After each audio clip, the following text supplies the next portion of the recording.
नमस्कार, आवाज समाचार देख रहे हैं आप और आपके साथ मैं हूं स्मिता रिशाल। वक्त हो गया 4 बजे की तमाम अहम और बड़ी खबरों का, जिस पर करेंगे नजर। लेकिन उससे पहले नजर इस वक्त की हेडलाइंस पर। पीएफआई के खिलाफ दूसरे राउंड का एक्शन, एनआईए और पुलिस के छापे। दिल्ली समेत 8 राज्यों में 100 लोग हिरासत में। दिल्ली के जामिया और शाहीन बाग में बढ़ी सुरक्षा। सुप्रीम कोर्ट के संविधान पीठ की सुनवाई का सीधा प्रसारण शुरू। यूट्यूब और सुप्रीम कोर्ट की वेबसाइट पर लाइव ब्रॉडकास्ट। पहले दिन 30 केस की हुई लाइव स्ट्रीमिंग। शिंजो आबे के राजकीय संस्कार समारोह में शामिल हुए पीएम मोदी। आबे के निधन पर जताया शोक। किशिदा से मुलाकात में दिल्ली टोक्यो दोस्ती को और मजबूत करने पर हुई बात। उतार चढ़ाव के बाद बाजार कल के ही स्तर पर बंद। बैंकिंग मेटल शेयरों में भारी बिकवाली। फार्मा, आईटी, एफएमसीजी ने दिया सहारा। और इस्तेमाल मोबाइल हैंडसेट बाजार में दिख रही है बहार। पहले 4 दिनों में ही बिके 12,000 करोड़ के फोन। पूरे सीजन करीब 50,000 करोड़ के फोन बिकने की उम्मीद, रेड सीलर की रिपोर्ट से। अभिनेत्री आशा पारेख को मिला साल 2022 का सिनेमा का सर्वोच्च सम्मान, दादा साहब फाल्के अवार्ड। 95 से ज्यादा फिल्मों में कर चुकी हैं काम। 1992 में मिला था पद्म सम्मान।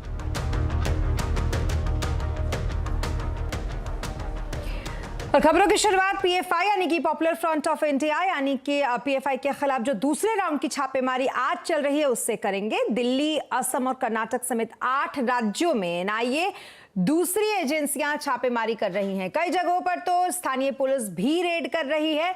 और ये जो तस्वीरें हैं अलग अलग जगहों की, वो भी हम आपको दिखाते हैं। दिल्ली, महाराष्ट्र, कर्नाटक, असम, मध्य प्रदेश से कई लोगों को हिरासत में फिलहाल लिया गया है। दिल्ली के जामिया इलाके में धारा 144 लागू कर दी गई है। तो वहीं शाहीन बाग इलाके में भी सुरक्षा इसको देखते हुए बढ़ा दी गई है। ये तस्वीरें इस वक्त आपके सामने, जहां पर एक्शन पीएफआई पर लगातार जारी है। इससे पहले भी पीएफआई पर एक्शन लिया गया, हालांकि उसको देखते हुए केरल में बंद भी बुलाया गया, जो काफी हिंसक हो गया। लेकिन अब एक बार फिर पीएफआई के खिलाफ ये एक्शन की तस्वीरें, जो हम आपको इन तमाम तस्वीरों के जरिए दिखा रहे हैं। दिल्ली से संवाददाता अमित पांड्या बता रहे हैं इस छापेमारी के बारे में। पूरे डिटेल से जानते हैं क्या कुछ कह रहे हैं वो। पीएफआई यानी पीपुल्स फ्रंट ऑफ इंडिया पर सबसे बड़ी कार्रवाई का सिलसिला जारी है। और सबसे पहले ये कार्रवाई की केंद्रीय एजेंसियों ने यानी कि एनआईए, ईडी ने कुछ दिनों पहले, जब 100 से भी ज्यादा लोगों को गिरफ्तार किया गया और उसके बाद अलग अलग लीड्स मिली, सबूत जुटाया गया और लोगों से पूछताछ की गई, लोगों को रिमांड में लिया गया। तब उसके बाद प्रदेश की पुलिसों ने कार्रवाई की। 8 से ज्यादा राज्य की पुलिसों ने कार्रवाई की, जिसमें 250 से ज्यादा लोगों को गिरफ्तार किया गया। और गृह मंत्रालय पूरी परिस्थिति पर, पूरी स्थिति पर नजर बनाए हुए है। आखिरकार जो पीएफआई के सदस्य हैं उनके खिलाफ क्या क्या सबूत जुटाए गए हैं। 2 तरीके की कार्रवाई हुई है। सबसे पहले केंद्र सरकार की कार्रवाई हुई है, उसके बाद प्रदेश सरकार की कार्रवाई हुई है। जब केंद्र सरकार की कार्रवाई हुई है तो उनसे सबूत मिले हैं और आज प्रदेश सरकार की कार्रवाई में लोगों को हिरासत में लिया गया है। बहुत ज्यादा ये जो गिरफ्तार किए गए लोग हैं या फिर जो हिरासत में लिए गए लोग हैं, इनकी तादाद है 100 और 250 के आसपास है। अब इनसे सबूत जुटाने की कोशिश कर रही है एजेंसियां। देखिए 3-4 चीज बहुत अहम है। सबसे पहले कि क्या क्या सामान इनके पास से मिला है, क्या क्या स्टडी मटेरियल मिला है, किस किस तरीके का कार्डर यह तैयार कर रहे थे। तो अभी तक जांच एजेंसियों के मुताबिक जो लगातार गृह मंत्रालय को रिपोर्ट सौंपी जा रही थी कि इनकी गतिविधियां बेहद खतरनाक थी। देश की अखंडता, सहिष्णुता और भाईचारे को यह पूरी तरीके से डिस्टर्ब करना चाहते थे, जिसके बाद जो इसको कवर अप करने के लिए इनके जो काडर हैं वो विरोध प्रदर्शन करते थे। तो अब इस भारी तादाद में गिरफ्तारी और हिरासत में लिए जाने के बाद जांच एजेंसी चाहे केंद्र की हो या फिर राज्य की हो, इनको उम्मीद है कि आने वाले दिनों में बड़ी तादाद में और भी कड़ियां जुड़ेंगी और भी ज्यादा लोग जांच के घेरे में आएंगे, ताकि फंडिंग का पता, इनकी गतिविधि का पता और देश भर में फैले इनके काडरों का पता चल सके।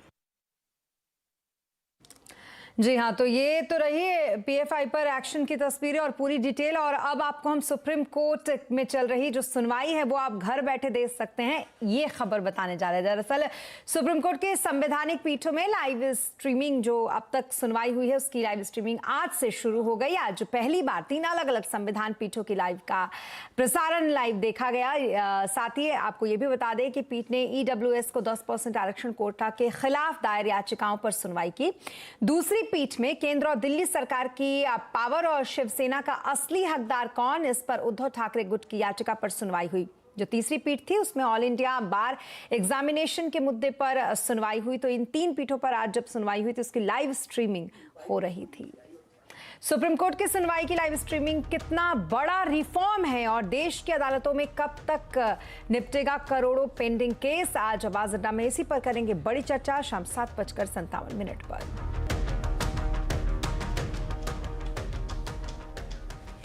और अब बात करेंगे मार्केट की। मार्केट में आज मंगलवार के दिन उतार चढ़ाव के बीच बाजार की फ्लैट क्लोजिंग हुई। सेंसेक्स 38 पॉइंट गिरकर 57,108 पर बंद हुआ। निफ्टी 9 पॉइंट गिरकर 17,007 पर बंद हुआ। निफ्टी बैंक की अगर बात करें तो 257 पॉइंट गिरकर ये 38,359 पर बंद हुआ। आज तेल, गैस, एफएमसीजी, आईटी शेयरों में बढ़त देखी गई, तो वहीं कंज्यूमर गुड्स, मेटल, बैंकिंग शेयरों में गिरावट आज देखी गई। मार्केट का पूरा हाल समझते हैं। ऑटो सेक्टर के लिए जो मौजूदा साल रहा वो बेहद शानदार रहा, लेकिन मार्केट का पूरा हाल पहले समझेंगे सुमित से।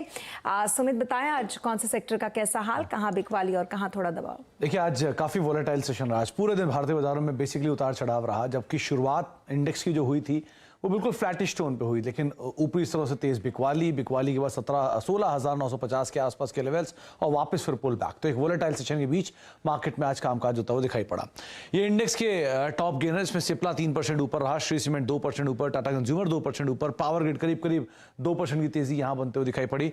इंडेक्स के लूजर्स में हीरो मोटोकॉर्प आज 3% टूटा, टाटा स्टील 2.25%, अदानी पोर्ट करीब 2-2.5% टूटा, टाइटन रफली 2% के आसपास बिकवाली यहां आते हुए दिखाई पड़ी। मिड कैप के गेनर्स में आज आईजीएल करीब 7% चढ़ा, गुजरात गैस 6% ऊपर, इंडियन होटल 3.5% ऊपर, डॉक्टर लाल पैथ लैब करीब 3% की तेजी यहां बनते हुए दिखाई पड़ी। इसके अलावा मिड कैप के लूजर्स में आज वरुण बेवरेजेस 4.5% नीचे, इमामी 4.5% नीचे, भारत फोर्ज करीब 3% नीचे और हिंदुस्तान एरोनॉटिक्स रफली 2.5% के आसपास बिकवाली यहां आते हुए दिखाई पड़ी। एफ&ओ में आज लीड कर रहे थे गैस स्टॉक, महानगर gas, Indraprastha gas, Gujarat gas, तीनों में जोरदार तेजी और साथ साथ मुथूट फाइनेंस करीब 6% की तेजी यहां बनते हुए दिखाई पड़ी। एफ&ओ लूजर्स में आज इंडिया बुल्स हाउसिंग 4% नीचे, कैनफिन होम 3.5% नीचे, हीरो मोटोकॉर्प 3% नीचे और M6 करीब 3% के आसपास बिकवाली यहां बनते हुए दिखाई पड़ी। आज दिन था एफएमसीजी का, जहां पे जोरदार खरीदारी थी। इसमें टाटा कंज्यूमर 2% ऊपर, मैरिको 2% ऊपर, गोदरेज कंज्यूमर 1.5% ऊपर, यूनाइटेड स्पिरिट्स करीब 1.5% की बढ़त यहां पर भी आते हुए दिखाई पड़ी। डिफेंसिव स्पेस जो है वो कुछ हद तक आज मूव लेता हुआ दिखाई पड़ा। जी, बहुत शुक्रिया तमाम मार्केट अपडेट के लिए सुमित आपका। तो ये तो रहा मार्केट का हाल, और मार्केट के बाद अब बात ऑटो सेक्टर की करेंगे, जिसके लिए मौजूदा साल शानदार रह सकता है। इस साल रिकॉर्ड 37 से 38.5 लाख गाड़ियों की बिक्री हो सकती है। सीएनबीसी आवाज से खास बातचीत में मारुति के ईडी शशांक श्रीवास्तव ने कहा कि सेमीकंडक्टर की सप्लाई अच्छी रहने पर इस साल रिकॉर्ड गाड़ियां बिकेंगी। ऑटो कंपनी के लिए देखिए, अगर आप डिमांड पैरामीटर्स की बात करें तो बहुत अच्छा सीजन है, क्योंकि इंक्वायरीज बड़ी अच्छी हैं और बुकिंग्स बहुत अच्छी आ रही हैं और स्टेबल बुकिंग है काफी हाई लेवल पे। लेकिन जहां तक प्रोडक्शन का के मुतालिक अगर मैं बात करूं तो वहां थोड़ा सा एक सेमीकंडक्टर का जो अवेलेबिलिटी है उसकी वजह से जो प्रोडक्शन की साइड पे दबाव है वो अभी भी थोड़ा बरकरार है। अब वो कम हो गया है दबाव, लेकिन अभी भी कुछ मॉडल में स्पेशली ये दबाव बरकरार है। यही वजह है कि पेंडिंग बुकिंग्स इंडस्ट्री में बड़ी हाई हो गई हैं। अंदाजा लगाया जा रहा है करीब 8 से 8.25 लाख के करीब पेंडिंग बुकिंग्स हैं, जिसमें से मारुति सुजुकी की 4,40,000 बुकिंग पेंडिंग। पिछला जो रिकॉर्ड था साल का इंडस्ट्री में 18-19 में था 33,70,000 गाड़ियों का। और मुझे लगता है कि जो रुझान अभी आए हैं पहले 6 महीनों में और अगले जो 6 महीने की हमें प्रोडक्शन दिख रहा है इंडस्ट्री में, मुझे लगता है इंडस्ट्री 37 से 38.5 लाख के बीच का रिकॉर्ड स्थापित करेगी। और महंगाई और इकोनॉमी पर कल प्रधानमंत्री मोदी अहम मीटिंग करेंगे। पीएम मोदी सभी मंत्रियों के साथ चर्चा करेंगे। डिटेल के साथ जुड़ रहे हैं economic policy editor Lakshman Roy. Lakshman ji, कल के इस मीटिंग में क्या कुछ अहम फैसले हो सकते हैं?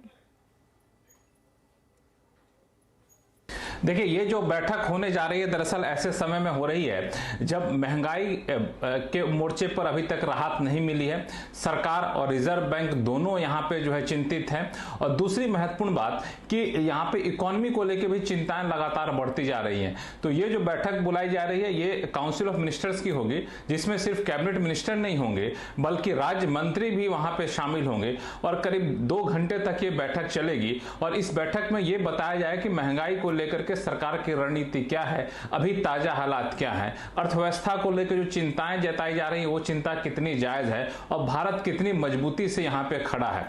तो रुपये में गिरावट पर भी चर्चा होने की संभावना है, जहां पे प्रेजेंटेशन के जरिए बताया जाएगा कि आखिर ये रुपये में गिरावट हो तो रही है लेकिन दूसरी करेंसी के मुकाबले हम अभी भी काफी मजबूत हैं। महंगाई पर काबू पाने के लिए आम लोगों को, गरीब लोगों को महंगाई की आंच ना पहुंचे, इसके लिए हम क्या कर रहे हैं, ये सारी बातें काउंसिल ऑफ मिनिस्टर्स में चर्चा होगी।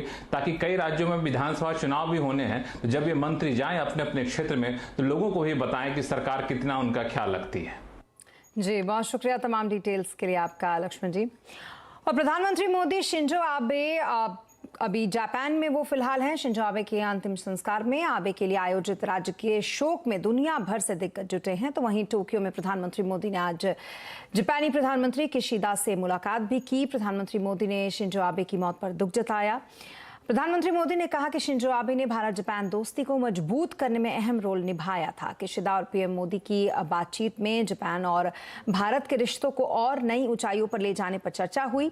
अमेरिकी उपराष्ट्रपति कमला हैरिस, ऑस्ट्रेलिया के प्रधानमंत्री भी यहां पर मौजूद हैं।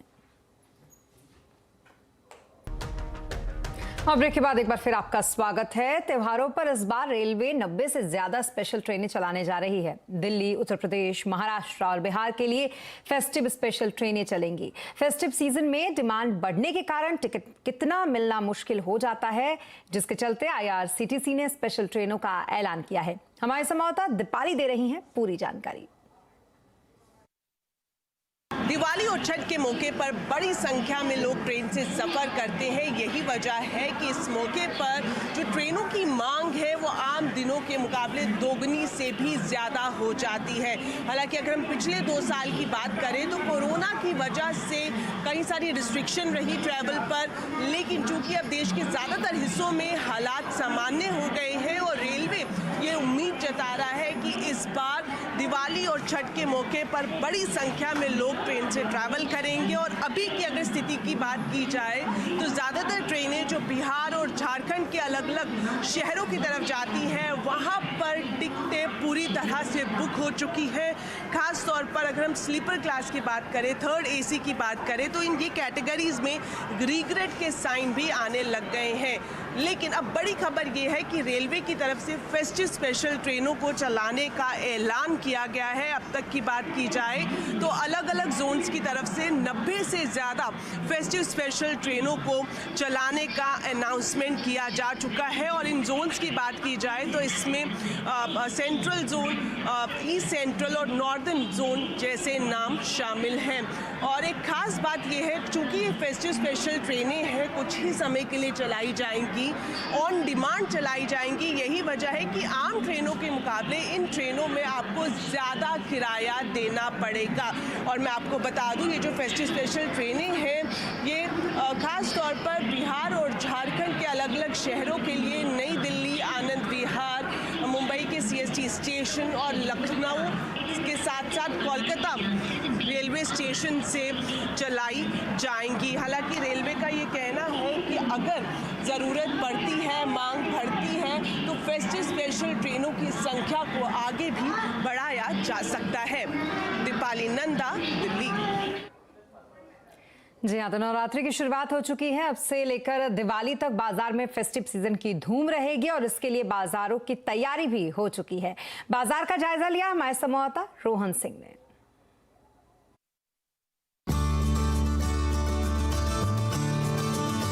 पूजा का सामान हो, डेकोरेशन हो या फिर फैशन या बाकी चीजें, बाजार इस वक्त सजा है त्योहारों के रंग में। 2 साल की मंदी के बाद बाजार में फिर से रौनक लौटी है।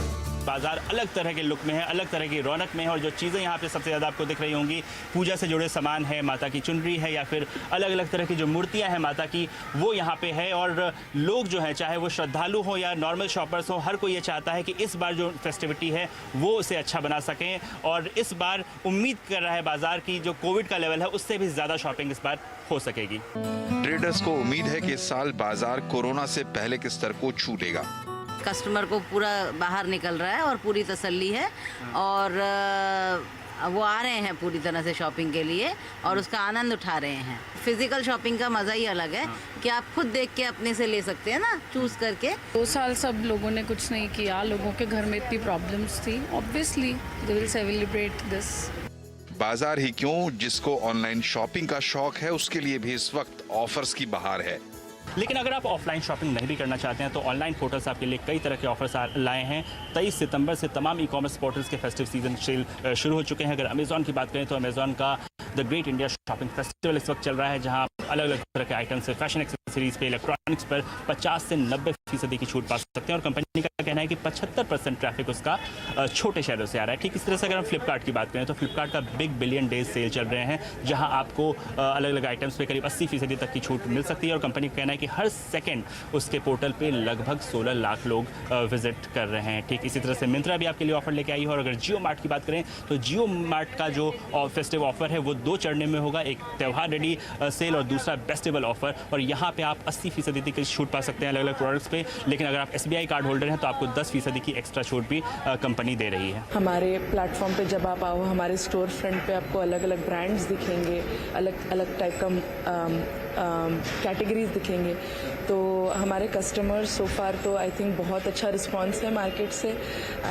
जो 2 साल कस्टमर नहीं कर पा रहे हैं, आई थिंक उसके फुल ग्लोरी में कस्टमर शॉप कर रहे हैं। हर बड़े सिटीज से, छोटे सिटीज से बहुत ही अच्छा रिस्पांस आ रहा है। तो ऑनलाइन शॉपिंग करना चाहते हैं या बाजार में जाकर असली शॉपिंग का आनंद लेना चाहते हैं, दोनों जगह ऑफर्स की बहार है। रोहन सिंह, दिल्ली। 70 के दशक की मशहूर अदाकारा आशा पारेख को साल 2022 का दादा साहब फाल्के अवार्ड मिलेगा। केंद्रीय मंत्री अनुराग ठाकुर ने इस बात की जानकारी दी।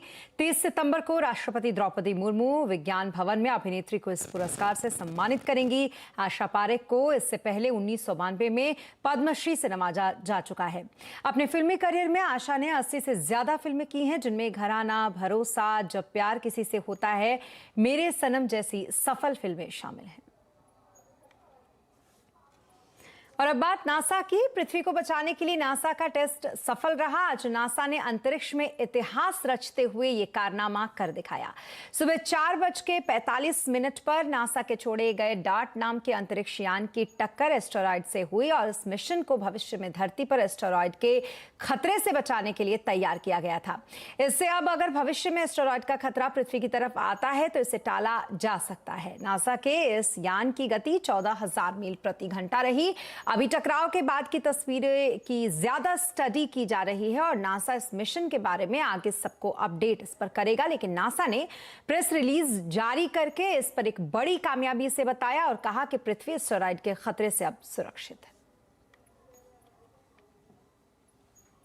तमिलनाडु सरकार ने ऑनलाइन गेमिंग के नाम पर जुए को बैन करने के लिए एक ऑर्डिनेंस पास किया है। गवर्नर के हस्ताक्षर के बाद यह ऑर्डिनेंस लागू हो जाएगा। तमिलनाडु की पिछली सरकार ने नवंबर 2020 में वैसे ऑनलाइन प्लेटफॉर्म्स को बैन कर दिया था जो बैटिंग करवाते थे, लेकिन मद्रास हाईकोर्ट ने इस साल अगस्त में बैन को अवैध घोषित कर दिया था और अब जाकर एक ये नया ऑर्डिनेंस पास किया गया। क्या ऑनलाइन जुए पर रोक लगनी चाहिए? आखिरकार क्यों कोर्ट इसे बैन को अवैध बता रहा था? जनता जानने के लिए देखिए आज कंज्यूमर अड्डा शाम 5:57 पर। और इसी के साथ इस बुलेटिन में फिलहाल इतना ही, लेकिन खबरों पर लगातार अपडेट के लिए आप बने रहे CNBC आवाज के साथ। नमस्कार।